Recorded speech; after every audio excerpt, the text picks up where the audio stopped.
discussion today. Uh, we, my name is Anastasia Battle. I'll be your moderator, as well as Dennis Small and Dennis Speed. And as I like to remind everyone, we created this forum 89 weeks ago in order to unite the peace movement all around the world, whether you're from the left, the right, whatever ideology you're from. If you are for true peace, you are welcome here.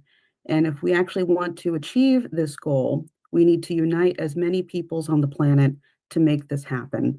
So thank you all again for joining us.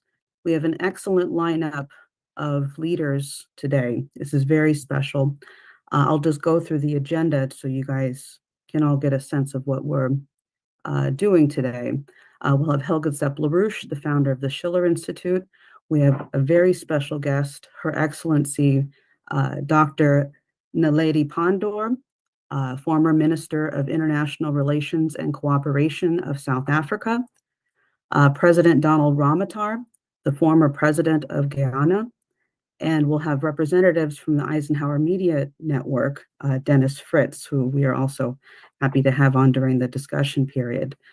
I also would like to make a special acknowledgement that we have participating today connected to the call, South Africa's ambassador to Mexico, Her Excellency Beryl Sizulu. So I want to just acknowledge her as well and thank her for joining us today. To start us off, I'd like to go to Helga Zepp-LaRouche, the founder of the Schiller Institute, to introduce the discussion. Please go ahead, Helga. Well, first of all, I want to say hello to all of you. And obviously, it is our special honor that we are joined today by Dr. Naledi Pandor, who is very clearly one of the eminent leaders of the Global South, which is the global majority, whose voice has to become much, much stronger if the world is supposed to get ever to a peaceful order. So I want to very especially greet you, but also naturally all the other distinct speakers. Well, I think we are in the most dramatic change of an epoch, which is on the one side fraught with incredible dangers, and the danger of a global nuclear war is still not completely off the table. But on the other side, I think that there is absolutely hope that, if we join our efforts, that we can move humanity into a better era of a new paradigm. Now, the whole world is right now obviously reacting to the shake-up caused by the election of President Trump. And he, by making a phone call together with President Putin, has caused, at least in the transatlantic world, a complete earthquake and freakouts and nervousness of unprecedented dimensions. But I think it's that part of what he's doing is extremely promising, and it represents a true breakthrough. According to the Russian spokesman Peskov, a meeting is set and being prepared between Trump and Putin in the short term. Location is not yet settled, but he said there is a lot to talk about. And Trump already said that he wants to restart nuclear arms control negotiations with Russia and China. This was widely reported by the Chinese media, but a Chinese spokesman said that the United States should go ahead by being an example of nuclear disarmament, given the fact that the United States and Russia have the largest nuclear arsenals, and that way other countries could then follow. He also said that he has a plan to settle the Ukraine crisis by giving assurances to Russia that Ukraine cannot join NATO, and that way addressing one of the major root causes for the war. And he also said that Ukraine cannot expect to have the same territory like in the borders before 2014. And he basically said that the Biden administration provoked the conflict. He also said that he trusts Putin that Putin, he believes, wants peace, and he wants Russia to be back in the G8. So for starters, this is a very welcome break to the previous policy. And naturally, if you look at the British media, it's a complete freak out and hysteria, saying, from Trump sold Ukraine down the river to this is appeasement. So they cannot reconcile themselves with it. And, obviously, this is hitting the Munich Security Conference, which is taking place starting today, like a lightning. Now, the other major crisis which we are extremely concerned with is naturally what happens in the Middle East. There, the initial remarks by President Trump were rather horrible when he proposed to turn Gaza into a new beautiful Riviera. However, all the Palestinians should be relocated to Jordan, to Egypt, and to other places, other countries, which naturally is completely unacceptable for the Palestinians and for most of the world with it. So, we immediately went into a mobilization and said we have to activate now the Oasis plan, because you need a two-state solution. But given the devastation of Gaza and also the West Bank, you absolutely have to combine it with an economic development plan immediately. So when Trump was visited by King Abdullah of Jordan, Trump reiterated his proposal to dislocate all the Palestinians, to which King Abdullah was not immediately countering this, but sitting there more or less quietly. But after the meeting, he put out a statement that if the United States would attempt to do that, Jordan would declare war on Israel. And, that is very obviously because already now 60% of the Jordanian population are Palestinians, and it would, threaten the destabilization of not only the Kingdom of Jordan, but, if such such policies would be accepted, it would be a threat to the stability of every single country in the region.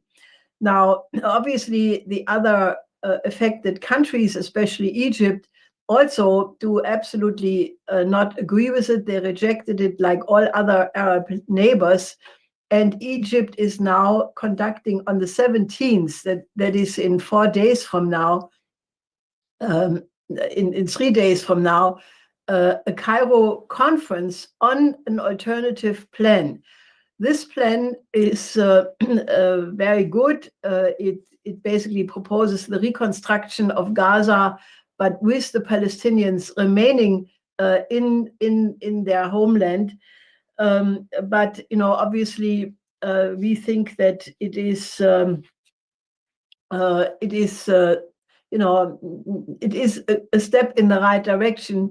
But I come to what I think is needed in a second.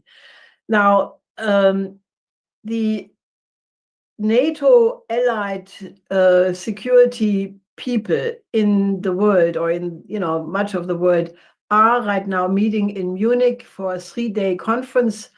And I want to say this: the so-called Wehrkunde-Tagung, which is the name the Munich Security Conference used to have when still Ewald von Kleist and Horst Telschik were the leaders.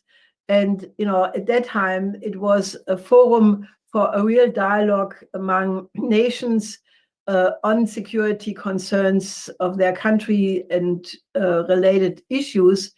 But unfortunately, the Munich Security Conference, after the successors of Horst Telschik took over, has turned into a propaganda, into a public relation event of NATO and the military-industrial complex. So right now, basically, these people, Europeans of various kinds, they have invited for the first time major speakers from the Global South, not the first time, but more emphasis this time.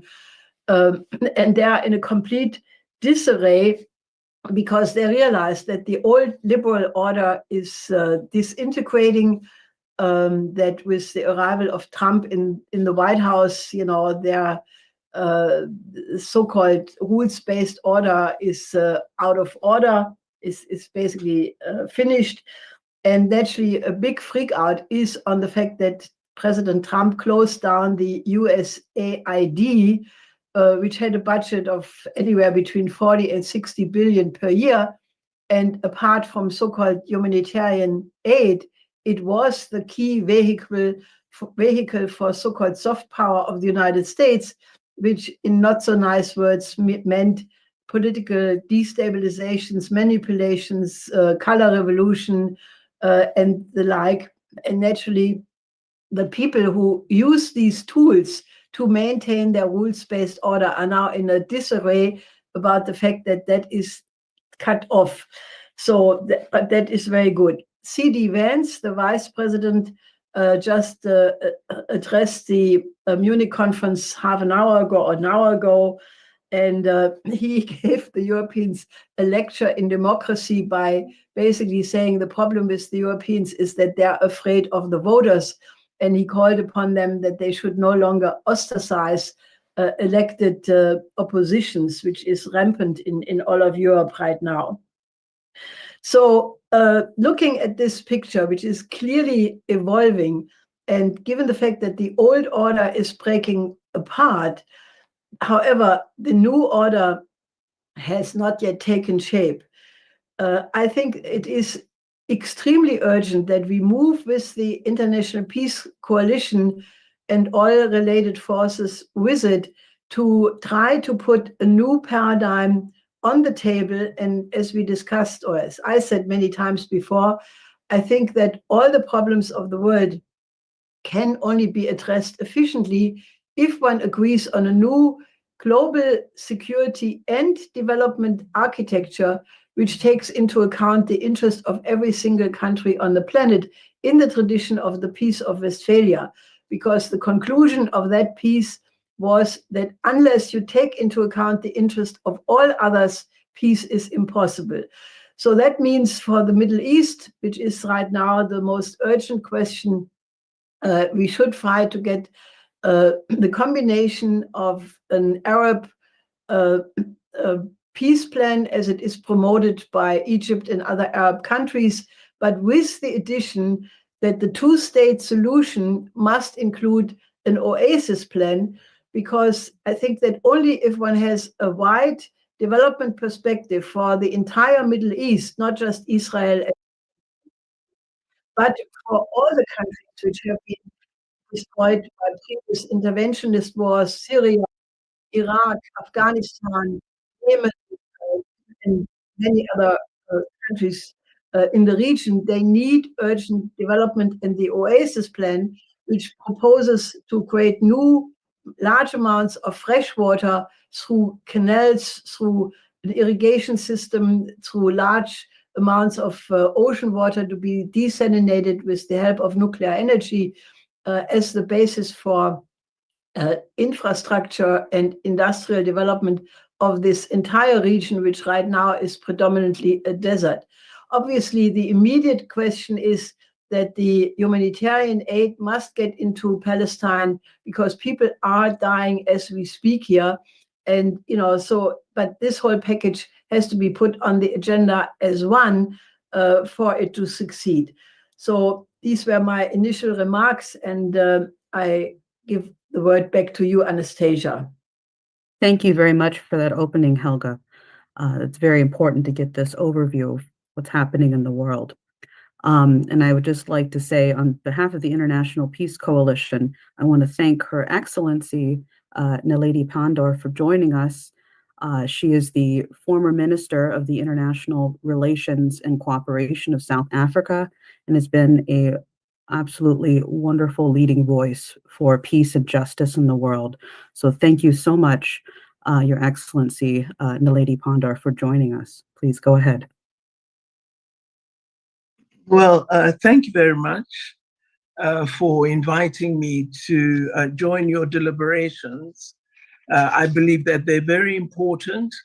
I think the Oasis plan presents a set of very useful proposals that could be looked at by groupings that are in contention as the basis for further discussion. From our own experience as South Africa, having agreed 30 years ago that we would enter into negotiations with those who had oppressed us for many, many decades, we know that once you get around the table, it is the former oppressed who must determine what future they would like to see. And so it is very important that we never make assumptions on behalf of those who are experiencing harm. And we need to find ways of getting their views on the table in order to ensure that whatever outcome is arrived at is one that has the legitimacy of the support of the formerly oppressed. So while I fundamentally agree that a core part of what needs to be addressed as we go into the future is the matter of the reconstruction of the territory in which the people of Palestine reside, I believe imperative is to engage the Palestinian people, their leadership, their civil society, and to ask them, how do you see the future? And of course, the enemy, in quotes, as we used to call our oppressor, that they need to speak to is the people, and particularly the government of Israel, as well as the allies who have supported Israel so vigorously in its oppression of the Palestinian people. So we have to look at a means through the International Peace Coalition, a means of drawing these groupings together and actually having them give us a sense of what kind of future do they imagine. And I wish to indicate that if that future includes continued denial of human rights, continued denial of freedom, disrespect for sovereignty, that is no basis for a political settlement. So there are certain, I think, key agreements that just need to be an accepted base. I welcome the notion of a two-state solution. It has been the position which we have all supported, the majority of us, in the General Assembly, in the United Nations. But the two-state solution, as we imagined it when the resolution was first adopted, the territory has fundamentally altered from what existed at that time. The increased number of settlements by Israelis has made it improbable that you could have a sovereign territory of Palestine. That can only be achieved if there is agreement that there would be resettlement on other land of those persons who have occupied Palestinian territory. And you have seen in the past a year and a half of conflict against Gaza that the temperatures are so high, the levels of hostility, even between ordinary civilians, are of such an extreme character that it is going to be very, very difficult to get a discussion, rational, very carefully constructed discussion underway. The settler community have even gone so far as to attack humanitarian aid trucks to kill Palestinian civilians. So it's gone well beyond the former armed forces of Israel. In addition, Hamas and the other groupings within Palestine must accept that a settlement has to be found between the two, and that you're not going to destroy one or the other. And so I think the international peace processes could begin to establish coalitions through a number of key conversations. The first would be to test the probability of an engagement between Israelis and Palestinians. We need to understand, are the Palestinians ready to sit around a table that would include representatives of Israel? Similarly, are Israelis ready in similar fashion to sit around the table? What would be the key issues that would be brought to that table? And who might be the honest interlocutors who would be trusted to facilitate a very complex process of this kind? So I believe a great deal of work needs to be done. I also think we're in a very dangerous time because we are speaking through headlines rather than through rationality. So we need leadership. We need to find a way through the Schiller Institute of identifying who are the adults in the room, who can actually live without being on a headline every day, who is ready to engage in a serious fashion to actually settle the matters of the world. It's not going to do the globe good to have America and China at each other's throats on the trade agreements. This harms our smaller economies and doesn't do the world good at all. So we need adults, we need leaders, and I haven't as yet really been able to identify who are the leaders. So I believe that the Schiller Institute, along with other organizations of similar strength, could begin to assume that leadership role primarily for purposes of convening, of initiating conversation, and developing an agenda. I believe there are leaders of the South who could play a role. You know that South Africa has been one of the subjects of a recent executive order of the President of the United States of America. We believe there's been a great deal of misrepresentation of our policy and our policy intentions, and even those people that President Trump has offered refuge in America have said that they have no wish to leave their country, South Africa. So clearly there's misinformation out there, and this executive order was signed without proper research, without consultation with the government of South Africa, and has really put us in a very negative light unnecessarily. Hence, I return to my view that what we need are adults in the room. And perhaps the International Peace Coalition could begin a series of meetings with distinct groupings with the intention of arriving at that larger global consultation where we then could begin to develop an agenda that allows us to address those key problematique that are affecting the globe and causing the disarray that we witness at present. As we speak of the Middle East, we must also recall the Sahel in Africa.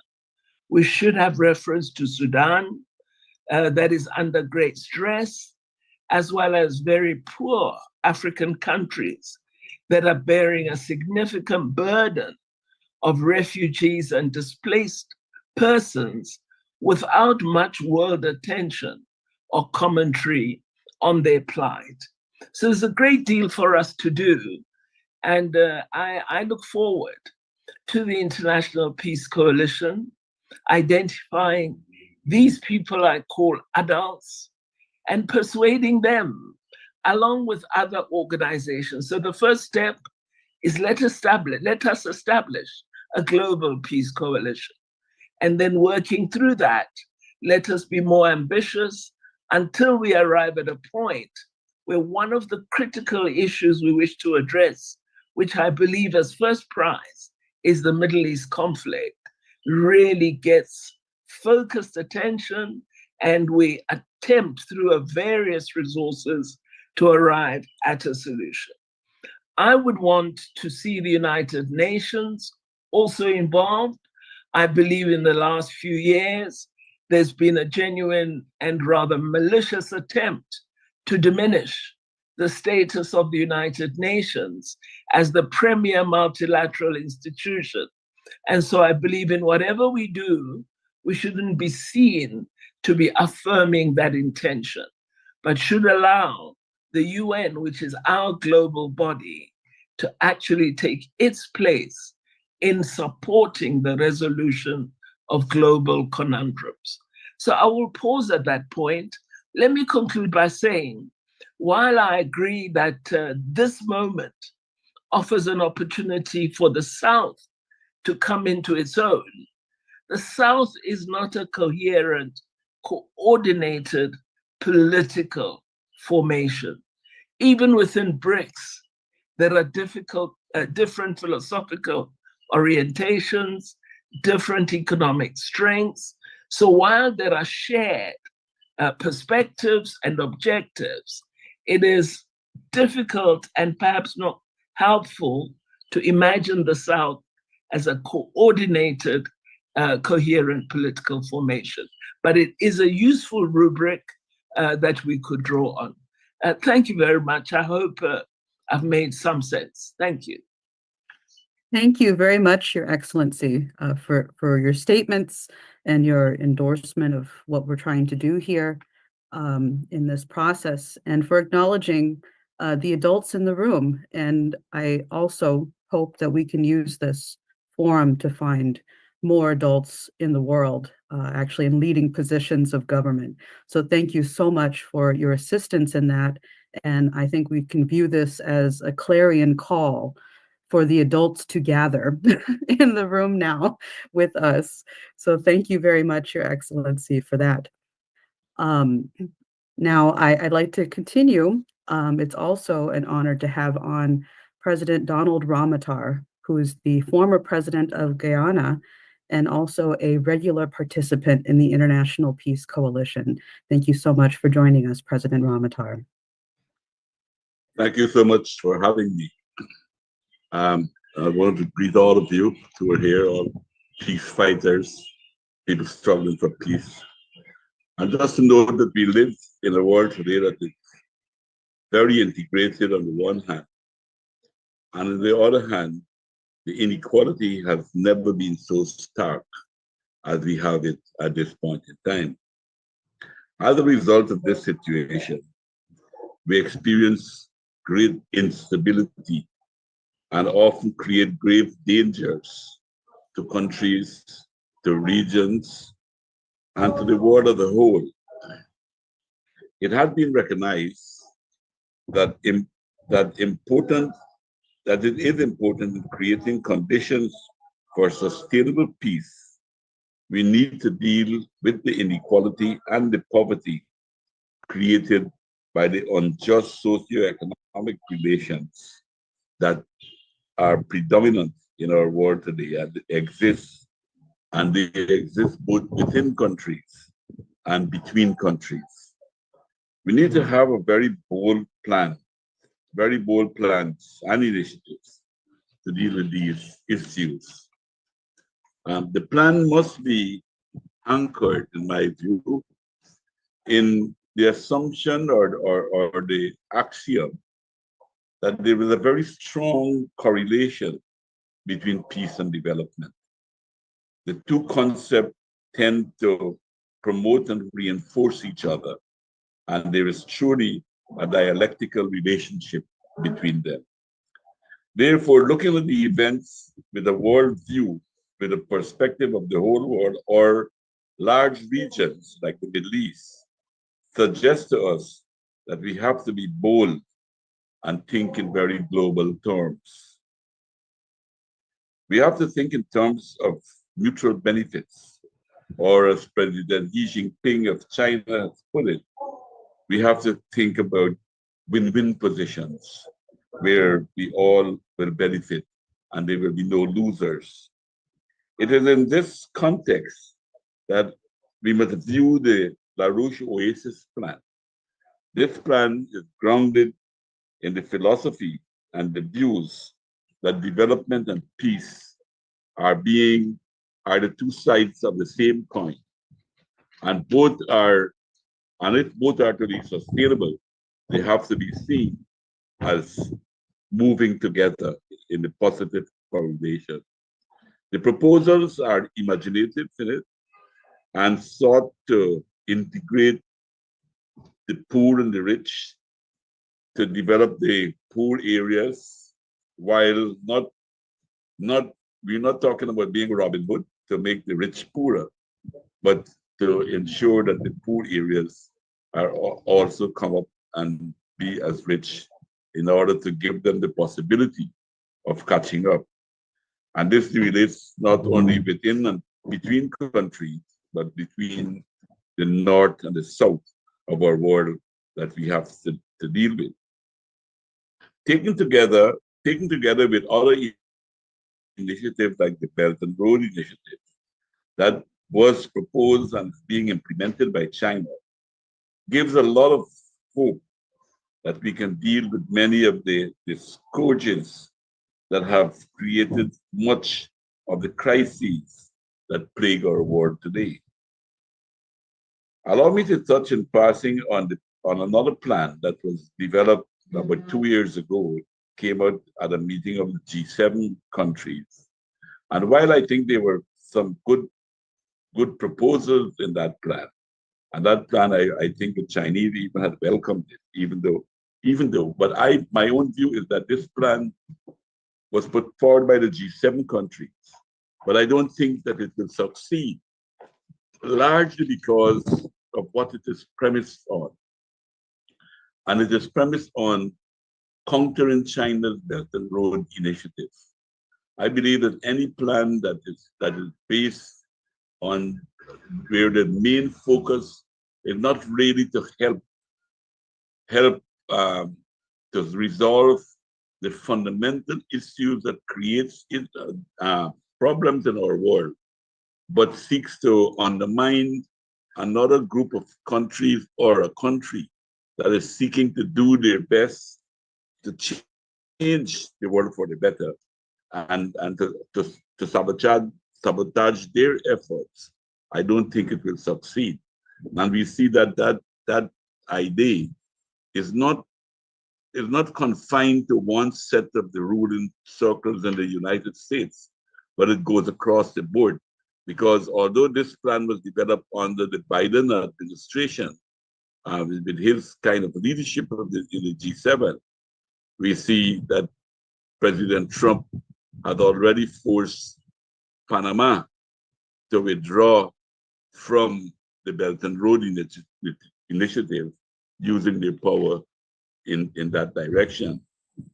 But I wish to come back to the Oasis plan and see that this is an opportunity, now that they're talking about the reconstructing the Gaza and really looking at the situation in the Middle East, that this plan can be central to a lot of what is being talked about today. Allow me also to deal with some of the other issues that were raised just now by the two previous speakers, as it relates to the issue in the Middle East. I think one of the major weakness the failure, the continuous failure of coming to a settlement in the Middle East has to do with the fact that the United States has managed to remove any country that has an objective view of what is taking place and remove them because of their support for Israel. And they are giving Israel a carte blanche to do as they please in these areas. So even if you look at now, with the work that is being done by the United States, Egypt, and Qatar, none of these three countries are really honest brokers in this regard. The United States is the one that is supplying the weapons to destroy the Palestinian people and to help in encouraging ethnic cleansing, give them diplomatic support at the United Nations, Security Councils, and other areas. Now we're even banning the International Criminal Court for attempting to charge Netanyahu. And they are now also turning their attention on South Africa, that has really been the country that has saved our conscience in many, many areas. And Egypt is totally dependent on the United States economically, and Qatar is the host of the United States' largest military base in the Middle East. So I think that one of the principal things that we have to do now is to get back other forces in the negotiating sector. I spoke about this last week. And I would say, since this matter arose from the United Nations, then the United Nations must begin to take back some amount of responsibility in bringing a settlement into the Middle East area. And as I proposed last week, I thought about it even more, and I think even more we should try to bring back the members of the Security Councils, all the prominent members of the Security Council, the 5 prominent members of the Security Council should take the place in negotiation with the situation in Palestine and Israel, because Palestine cannot negotiate with Israel by themselves. They're too weak. They have no resources, and they will lose more in that regard. The international community has a responsibility, and I think that it lies fundamentally with the United Nations to be involved in this. I was also very enthusiastic, and still am, that the best solution is a two-state solution. I know some people have argued that much has changed with a lot of the settlers there, and some people have come up with the idea of a democratic one-state solution.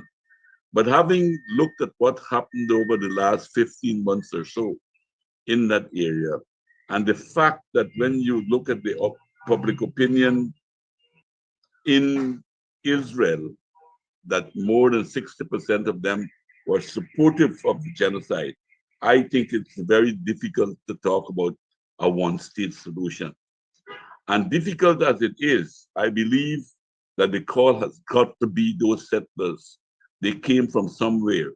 Most of them came from the United States, some of them from Europe. They have their homes. Those are the ones that should vacate and go back to their homes. Nobody is chasing them out of the United States.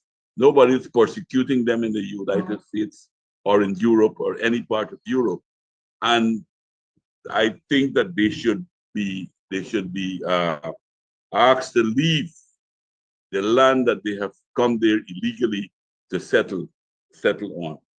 And the other issue as it relates to Palestinian governance, I think it's an important question, because if the West's, particularly the US's proposal and Egypt's and Israel's proposal that Hamas will not have a say in the affairs of Gaza or in the affairs of Palestine, You recall that when they had the one elections in Palestine, Hamas has actually won the elections. I agree with Comrade Pandor that it is important for the Palestinians to have their say in this. And if the solution is not rooted in some type of democratic solution, I do not think that it will succeed. And it is not for any outside force to tell the Palestinian people who should be their government. It has to be a democratic solution if we are going to have lasting peace. These are some of the ideas that I'd like to share with colleagues today, and I want to thank you for your attention. Thank you very much, President Donald Ramotar, for that. I think that your participation, your thoughts and ideas are very well taken going into how we can resolve many of the crises in the world, in particular this crisis in the Middle East and Southwest Asia. So thank you very much for joining us. We will be going into the discussion period. To open us up, I'd like to have Dennis Fritz, who is with the Eisenhower Media Network, to go through a number of thoughts, but in particular Eisenhower's plan that he had for development. Anastasia, What's actually, that? that's not what he's going to do. I'm sorry. Okay. So Dennis Fritz, who is the retired Command Chief Master Sergeant of the United States Air Force and the current director of the Eisenhower Media Network, is with us today. He's with us actually virtually every week. But we want to say something about why the Eisenhower Media Network is called the Eisenhower Media Network. And that relates to Eisenhower's, President Eisenhower's farewell address of January 17th, 1961. And this is what part of an excerpt of what was said by Dwight Eisenhower at that time. It's had no armaments industry. American makers of plowshares could, with time and as required, make swords as well. But now we can no longer risk emergency improvisation of national defense. We have been compelled to create a permanent armaments industry of vast proportions. Added to this, 3.5 million men and women are directly engaged in the defense establishment. We annually spend on military security more than the net income of all United States corporations. This conjunction of an immense military establishment and a large arms industry is new in the American experience. The total influence, economic, political, even spiritual, is felt in every city, every state house, every office of the federal government. In the councils of government, we must guard against the acquisition of unwarranted influence, whether sought or unsought, by the military-industrial complex. The potential for the disastrous rise of misplaced power exists and will persist. We must never let the weight of this combination endanger our liberties or democratic processes. We should take nothing for granted. Only an alert and knowledgeable citizenry can compel the proper meshing of the huge industrial and military machinery of defense with our peaceful methods and goals so that security and liberty may prosper together. Mr. Fritz is the author of the book, Deadly Betrayal, The Truth About Why the United States Invaded Iraq. So, Sergeant Fritz. Thank you. My namesake Dennis, and as one of my colleagues will say, Ray McGovern, can I be heard? You can be. Yes. Thank you so It much. should be. Well, listen, in 2003, the U.S. invasion of Iraq started my crusade as part of peace and diplomacy. You know, I became sick and tired of the imperialistic profiteering wars that were happening. You know, we talk about Dwight D. Eisenhower, later president.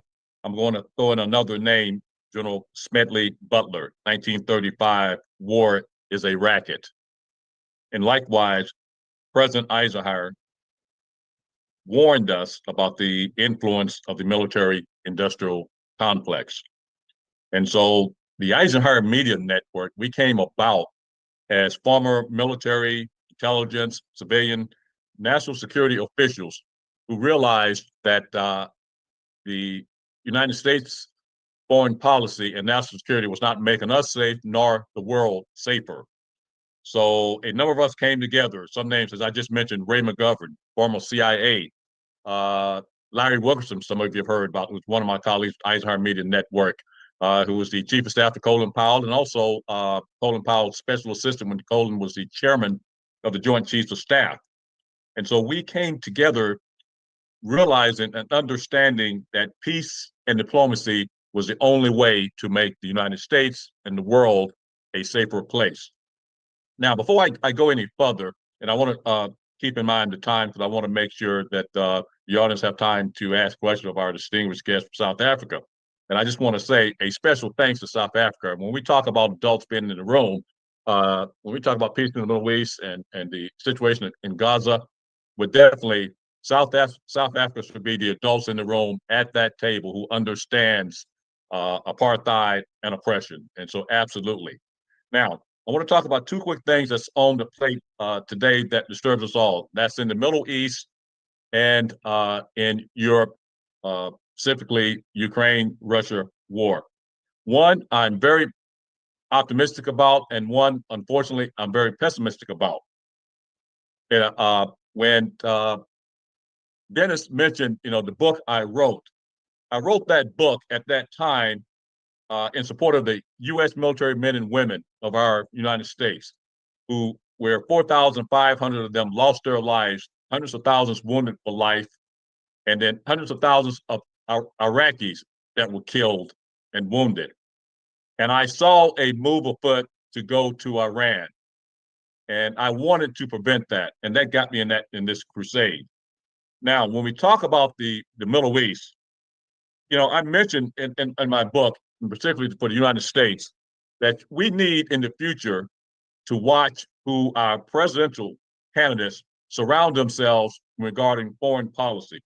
Now, I'm going to shock some when I say this, but I am very sincere, and history will prove this to be correct.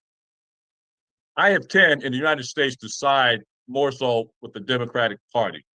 But I must tell you that the Biden administration was probably the most evilest administration in my lifetime. And Fritz, why do you say that? How can you allow the women and children and men that have been killed, brutalized, maimed in Gaza?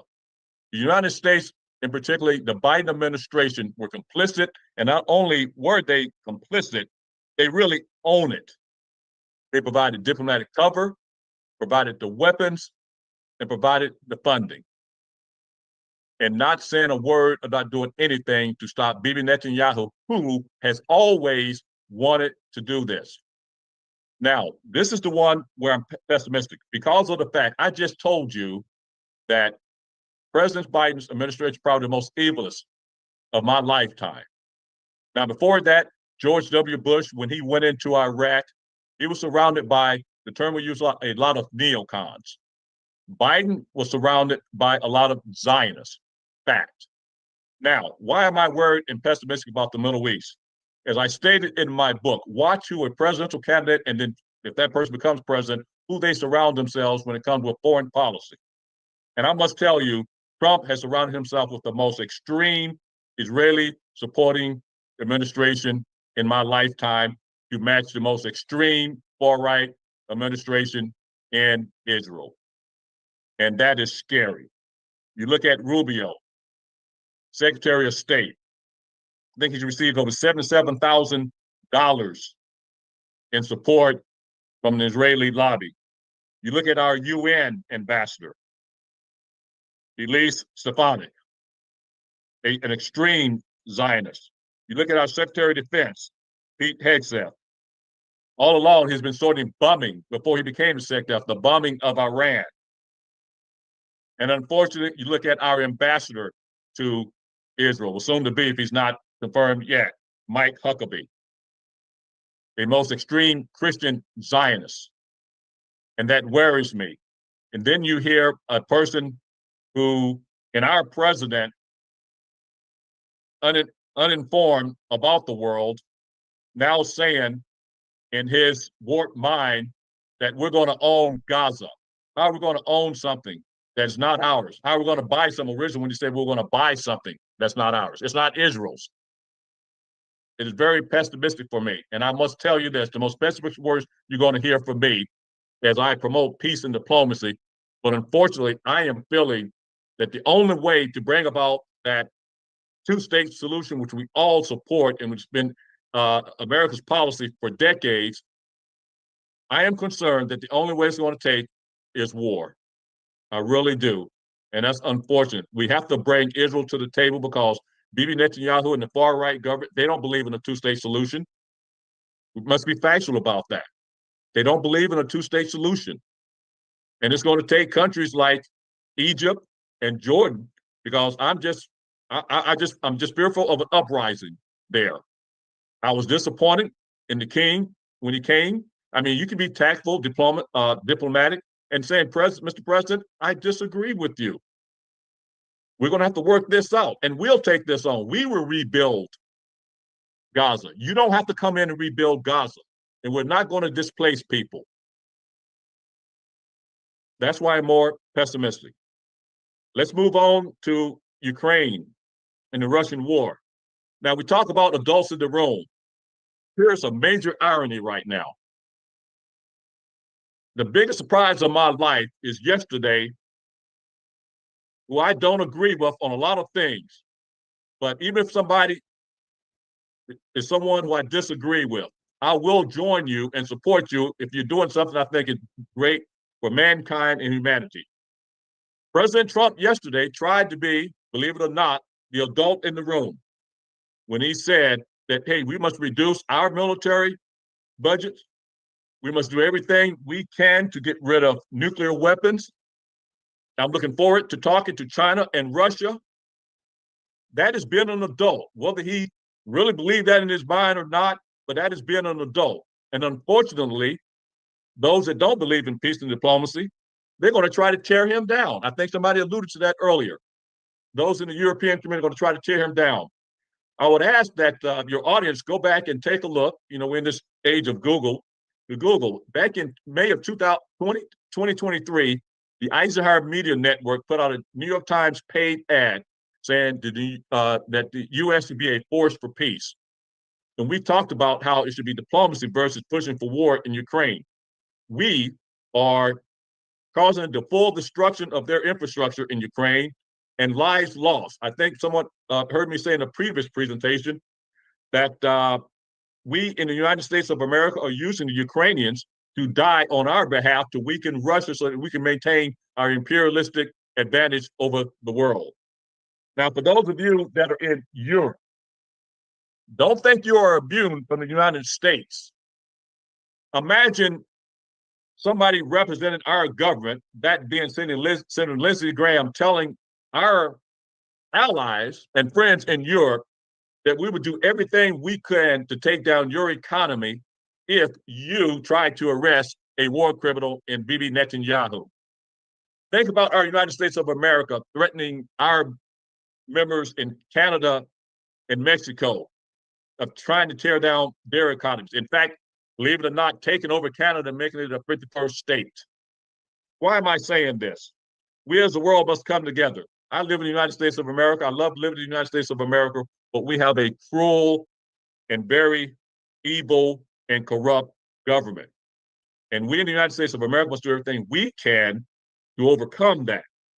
And we in the world, you must understand that in some ways, the United States only care about themselves and our oligarchs. They don't care about us as people. Think about it every year. We want the world to trust us, but every 4 years, half of us in the United States of America don't trust our government. Think about what I'm saying for a moment. Half of us in our United States of America, every 4 years, whichever party is in, don't trust our government, but yet we expect the world to trust us. Now, my optimism, I'm very optimistic that we can bring peace to Ukraine and Russia and Europe. When I alluded to the New York Times paid ad that we did in May of 2023, we talked about, I want you to think about this for a moment. Some have said that, some of you in the audience and some of the panel members, we are mouthpieces of Russia. No, you have to put yourself and empathize for other countries and their national security needs and interests. We have a map on that piece that says if Russia had nuclear weapons and fighter aircraft and military men and women based in Canada and based in Mexico, the United States of America, we will lose our minds. Well, in Ukraine, that is what we were trying to do in making them a part of NATO. By the way, if Ukraine became a part of NATO, they would be able to put nuclear weapons in NATO, in Ukraine. Think how Russia feels. And Russia warned us for years, don't do this. So we in the United States of America, we need to empathize with others' national security needs and interests as well. But I am more optimistic with the surprisingly adult in the room yesterday announcing that he really wants to bring peace between Ukraine and Russia. And there may have to be some loss by Ukraine in regards to land in that Donbass region. They're Russian speaking, and Russia must protect their national security interests as well. So I'll leave you with that. Our goal should be peace and diplomacy. I support the OASIS plan, and I'll leave it at that. And thanks for having me on again. Thank you so much, Dennis Fritz, for your contribution, and especially for bringing in this quote from President Eisenhower. This is very important for Americans to recognize this very significant issue in the United States. So thank you so much for that. I'd like to ask, we're going to have a discussion amongst the panelists before we move on to the general discussion with the participants. I'd like to ask Helga if you have a response to anything thus far. Yes. Well, first of all, I want to thank Dr. Pandor for giving the trust to the IPC process, including the Schiller Institute, to put together the kinds of initial groupings to explore this. One of them, can we get Israelis and Palestinians to accept to sit down on the same table, which we just heard Mr. Fritz being very pessimistic about. And indeed, there are some, extreme concerns, because we have been approached by many Palestinians who said, can you bring us together with some Israelis, because they refuse to talk to us. So we are quite aware of the difficulty. However, I think that one should not be deterred by problems of the past, because I think that we are in such a tectonic change of everything that new openings emerge. And one of them, which needs to be explored, is that National Security Advisor Waltz had said, Trump's proposal for the Riviera of Gaza is the best proposal on the table. But if somebody has a better proposal, they should come forward. And now this was repeated even by Secretary of State Marco Rubio, who also said if somebody has a better plan, they should come forward with it. Now, I think that creates an opening, and given the fact that, the Egyptians have taken the lead in proposing their version of, the reconstruction of Gaza, I think, I would really urge all participants on this panel to help us to merge the two efforts, the Egyptian proposal with the OASIS plan, because I think if the Arab governments would, and I don't know, this is a question of communication, but what we are proposing is not just, let me say first the negative thing. If this goes wrong, not only is a general war in the Middle East possible. Colonel McGregor, who is also an extremely knowledgeable and very important analyst, he thinks that a general war in the Middle East will happen by the beginning of March, and he's also very pessimistic. Now, that could lead to a thermonuclear war, because once you would have a general war in the Middle East, including Iran, a possible attempt to destroy the nuclear research facilities of Iran, it has the potential of going completely out of control. So that is the one danger.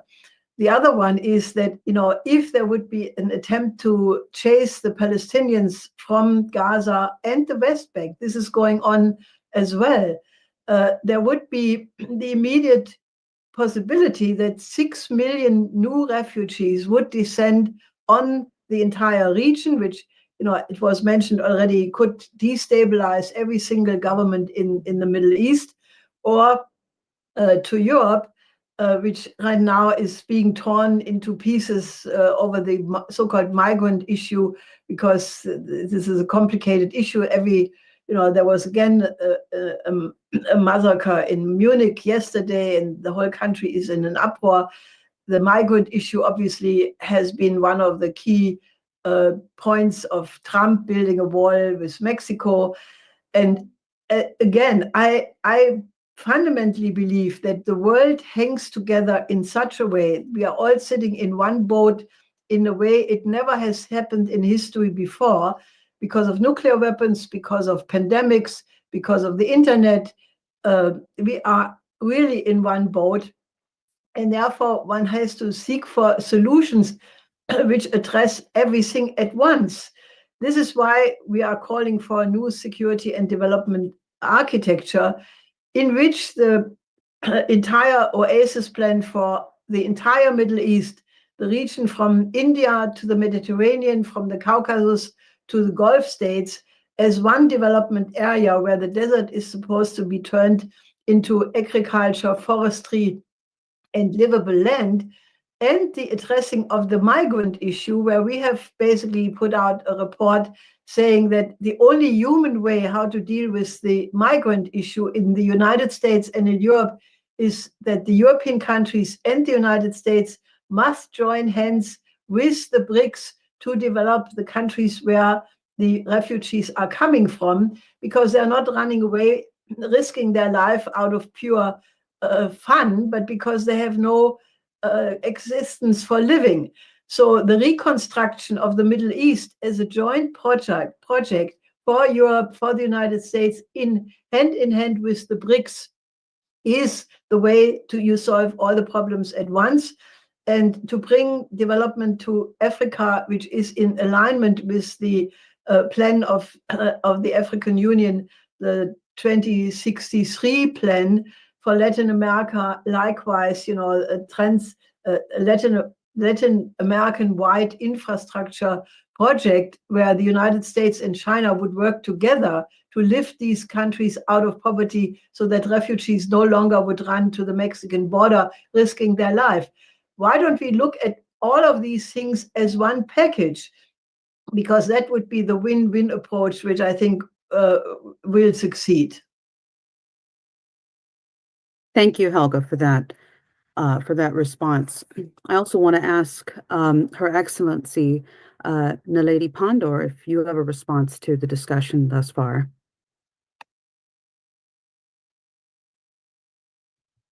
Excuse me, ma'am, you're muted.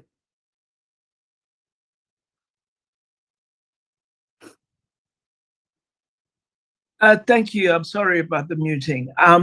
I believe we've had excellent contributions. I do think the matter of the military industrial complex is one that all of us should be paying attention to. There is a proliferation of arms, and much of the conflict on the African continent is often due to arms that are brought into the continent by external groupings that fuel a great deal of hostility among various communities in countries in different regions of Africa. So I do think we need to alter the way in which we engage with the world. We do have a plan. We've got the Sustainable Development Goals of the United Nations. These have been taken off the table for so long. And I agree with the former president that the biggest challenges that confront us are peace, inequality and addressing poverty in our world. The large majority of people are experiencing great harm. They have no hope. And what is even more worrying is there's a growing hostility toward democratic practice and a democratic ethos.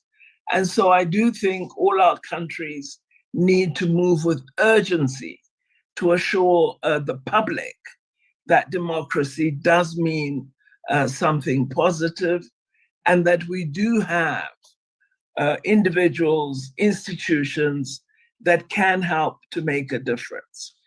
If we miss this moment, I think we can't imagine the chaos that will confront us. So this is a time in which we need to use all the institutional capacity available to us to ensure that we return to rationality and that we have discussions and processes that address our deep-seated problems of inequality, of lack of livelihood, of insecurity caused by conflict. All of these are matters that we have been discussing for many, many decades, but we haven't found global cooperation in addressing these challenges. And I think we now need to build a truly practical and effective global coalition that will address these development challenges. I support the former president of Guyana when he says that there's a very important link between peace and development.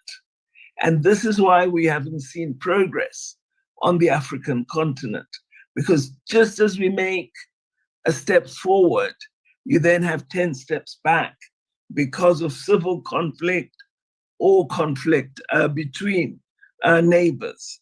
So we need to really exert our efforts.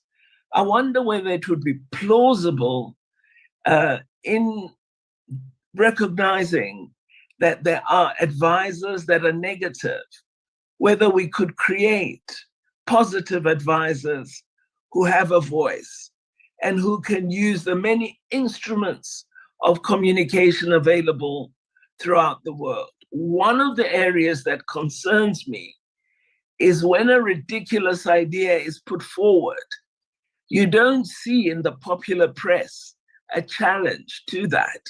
So we've even found that in the media, even though I know an idea is ridiculous, I treat it as though it has an opportunity to succeed, but we know it won't work. The people of Palestine will not accept forced removals, just as we in South Africa refused to accept forced removal.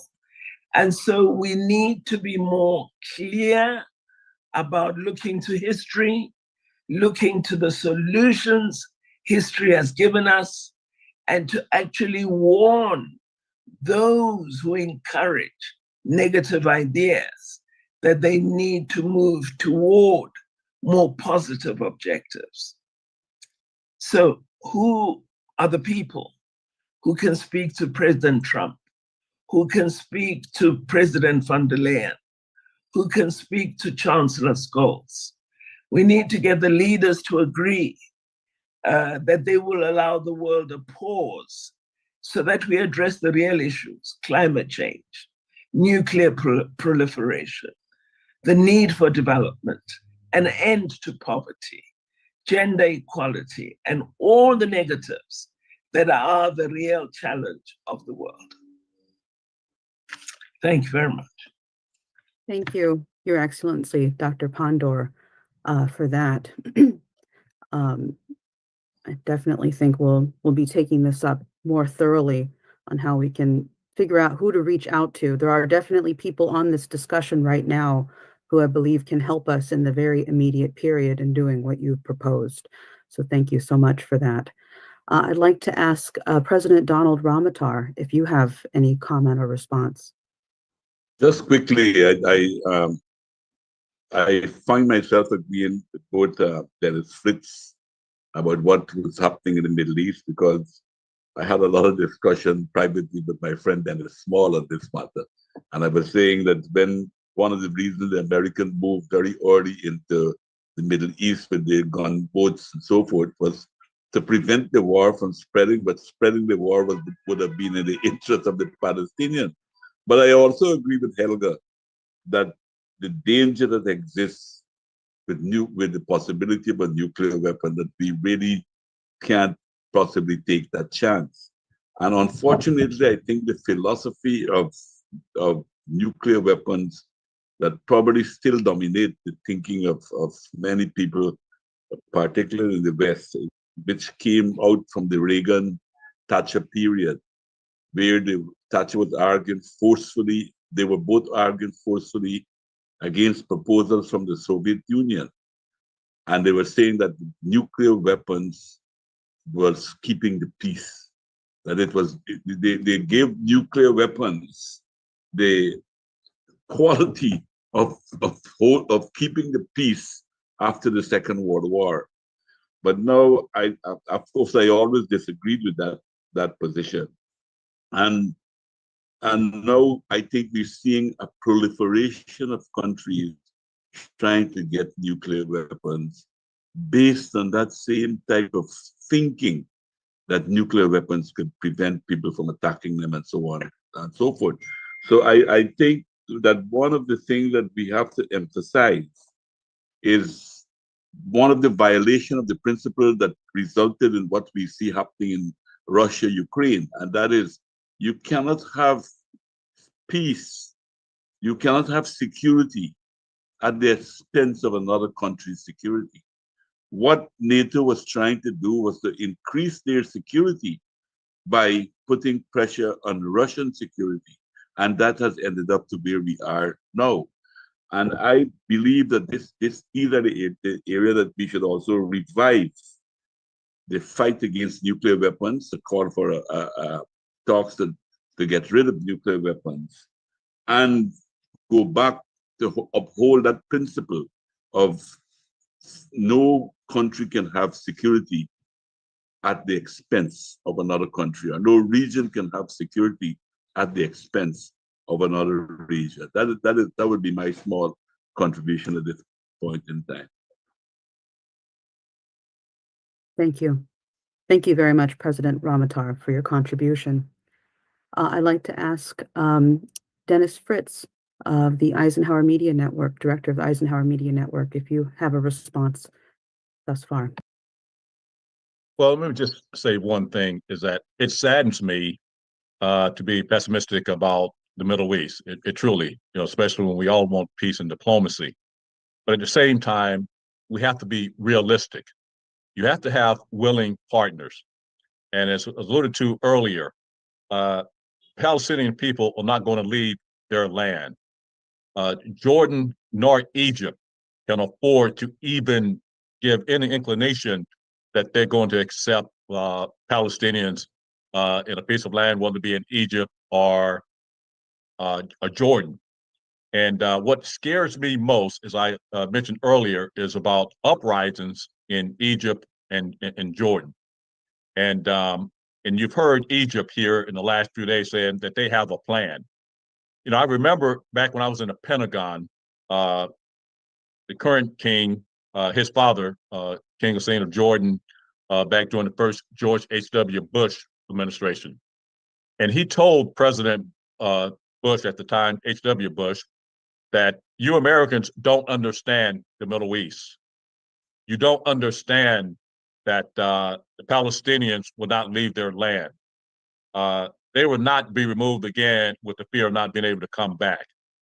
And that's why it really scares me that it's going to probably, take some form of war to bring Israel to the table, to realize their only way of survival and having security is that two-state solution. That's the only way. That is the only way. The other thing I will mention too, when we talk about nuclear war, where in order for them to have a nuclear exchange, it will have to be initiated by Israel.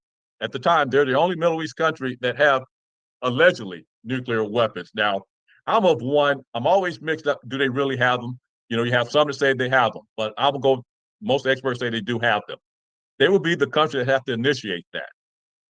And so if there's a nuclear exchange, then that could possibly bring in, which a lot of people don't realize this, India and Pakistan, who have nuclear weapons, and that will be probably where the exchange will take place. And let me just mention Iran, so most folks will understand this. Bibi Netanyahu has been saying for decades that Iran is 2 days away from a nuclear weapon. Decades. Go and look it up. If Iran wanted to have a nuclear weapon, they would have had it decades ago.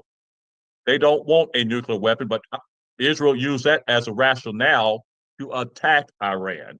Why? So that they can have complete control of the Middle East. And, oh, by the way, they can have their way with the Palestinian people because they will have no one else supporting them.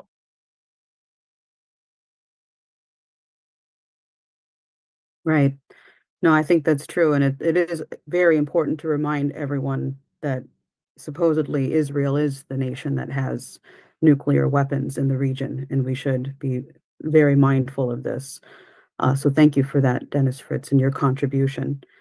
We are going to be going to the general discussion with others who are participating on the call. I'd like to just thank, in particular, Garland Nixon and our friends at Do Dissidents who are live streaming this across their platforms.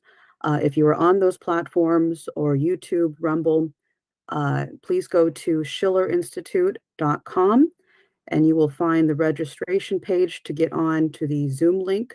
Right now, you must be registered to get on to participate in the dialogue process with the speakers today.